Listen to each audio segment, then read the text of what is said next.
কাল একটা খুব দুঃখজনক ঘটনা শুনলাম যে কানহাতে একটা টাইগ্রেস মারা যায় এবং তারপরে কয়েকদিন বাদে তার চারটে বাচ্চাও মারা যায়। কিন্তু কিসে জানেন? পোচিং নয়, টেরিটোরিয়াল ফাইট নয়, ভাইরাস, ক্যানাইন ডিস্টেম্পার ভাইরাস। এটা এখন শুধু বাঘের মধ্যেও হচ্ছে না, লেপার্ডের মধ্যেও হচ্ছে। কোত্থেকে সংক্রমণ হচ্ছে জানেন?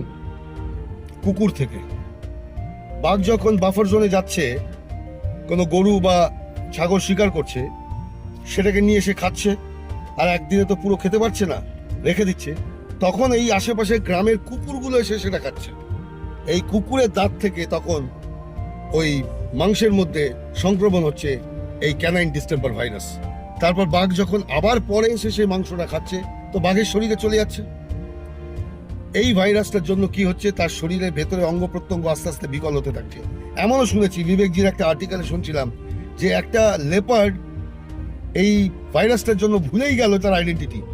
সে বুঝতেই পারছে না সে কি, তার কিচ্ছু মনে নেই।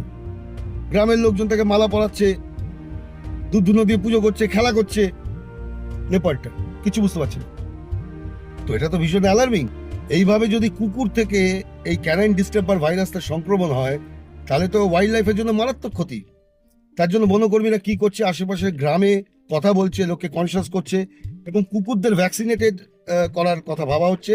একসঙ্গে দুটো ভাইরাস, এক তো ক্যানাইন ডিস্টেম্পার ভাইরাসের এগেনস্টে লড়বার জন্য, আরেকটা হচ্ছে তাদের পপুলেশন কন্ট্রোলের জন্য। একেবারে প্রথম থেকেই কুকুরকে সেইভাবে কুকুর পপুলেশন কন্ট্রোল করার চেষ্টা চলছে। না হলে কিন্তু এইটা দিনের পর দিন বাড়তে থাকবে এবং কার্নিভোরাসদের জন্য মারাত্মক ক্ষতি। আরেকটা বড় ক্ষতি হচ্ছে যে বাঘ যখন শিকার করে এবং শিকারটাকে হাঁপকে ফেলে রাখে, তখন কুকুর এসে সেগুলো খায়। শুধু শুধু ভাইরাস ট্রান্সমিট হচ্ছে তা নয়, এই ভয় শকুনও আসতে পারছে না। আর কুকুর যদি জঙ্গলে এত না আসে, তাহলে শকুন বাড়বে।